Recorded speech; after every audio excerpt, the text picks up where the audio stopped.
Ketika cuaca sangat terik, kita pasti merasa panas, sehingga kita butuh yang namanya pendingin. Contohnya adalah kipas, AC, seperti itu. Yang panas adalah suhu lingkungan kita. Kenapa tubuh kita ikut juga terasa panas ya? Oke, kita akan bahas, oke? Ayo, siapa yang tahu apa itu kalor? Ayo kita pikirkan coba. Ya, kalor itu adalah energi yang berpindah akibat perbedaan suhu, yaitu contohnya didinginkan, dipanaskan. Jadi ketika kita mendinginkan atau memanaskan sesuatu, ada energi yang berpindah gitu ya.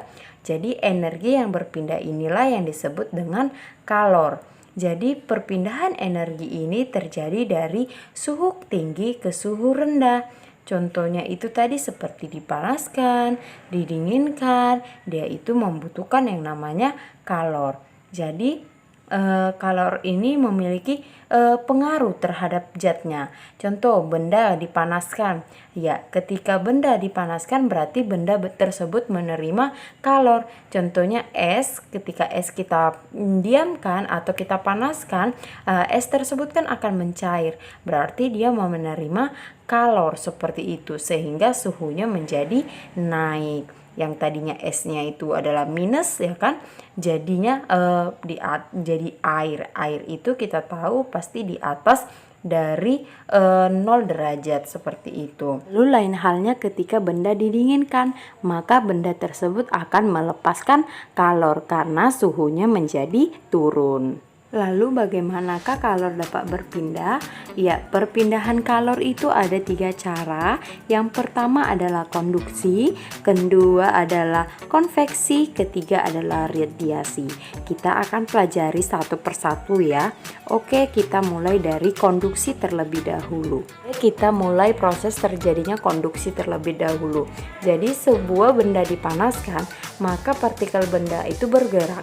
Karena partikel bendanya bergerak, maka akan saling bertumbukan dan memantul seperti itu. Tumbukan ini mengakibatkan gerak partikel ini semakin cepat, sehingga suhu benda akan semakin tinggi. Jadi konduksi ini adalah perpindahan panas melalui bahan tanpa disertai dengan perpindahan partikel-partikel penyusun bahan tersebut. Jadi proses konduksi ini partikel bendanya tidak berpindah seperti itu. Ya, pada benda-benda yang mengalami konduksi ini tidak semuanya sama ya waktunya, tergantung dari jenis bendanya. Apakah dia konduktor atau isolator? Konduktor itu adalah penghantar panas yang baik, sedangkan isolator adalah penghantar panas yang buruk seperti itu. Konduktor ini contohnya itu kita bisa tahu bahwa adalah aluminium seperti itu kan. Kemudian apalagi ada yang namanya tembaga, kemudian ada perak gitu kan. Kalau isolator ini apa? Contoh isolator ini ada yaitu kayu seperti itu, styrofoam, kaca gitu kan. Jadi tergantung dari jenis bahannya. Cara perpindahan yang kedua adalah konveksi. Konveksi adalah perpindahan kalor yang disertai dengan perpindahan partikel-partikel bendanya seperti itu. Jadi konveksi ini kebalikan dari konduksi tadi ya. Perpindahan kalor yang ketiga adalah radiasi. Radiasi adalah perpindahan kalor tanpa memerlukan zat perantara atau medium. Contohnya nih, ketika kita berjalan di siang hari gitu kan, kita merasa panas seperti itu. Ternyata panasnya itu berasal dari matahari seperti itu. Jadi kalor yang diserap itu dipengaruhi oleh suhu dan warna benda tersebut. Ini dalam radiasi ya. Jadi pertama itu adalah warna seperti itu kan. Jadi semakin gelap benda yang terasa panas, maka semakin besar pula kalor yang diradiasikan ke lingkungannya. Dan semakin gelap benda yang terasa dingin, maka semakin besar pula kalor yang diterima dari lingkungannya. Jadi kita bisa lihat di sini ada baju hitam, dia akan lebih menyerap kalor daripada baju putih.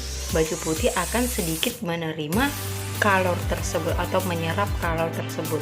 Makanya ketika pada siang hari kita sebaiknya menggunakan baju yang berwarna putih daripada baju berwarna hitam karena akan terasa lebih dingin. Yang kedua itu adalah suhu. Semakin panas benda dibandingkan dengan panas lingkungan sekitarnya, maka semakin besar pula kalor yang diradiasikannya ke lingkungannya. Sebaliknya, semakin dingin benda dibandingkan dengan lingkungan sekitarnya, maka semakin besar pula kalor yang diserap dari lingkungannya tersebut. Seperti itu. Itulah mengapa es itu bisa meleleh ketika di luar dari pendingin atau di luar kulkas seperti itu. Yang ketiga adalah luas permukaan. Jadi semakin luas permukaan benda panas, maka semakin besar pula kalor yang diradiasikan ke lingkungannya. Oke. Sekian pembelajaran kita hari ini. Kita akan lanjut hari-hari berikutnya ya. Dah.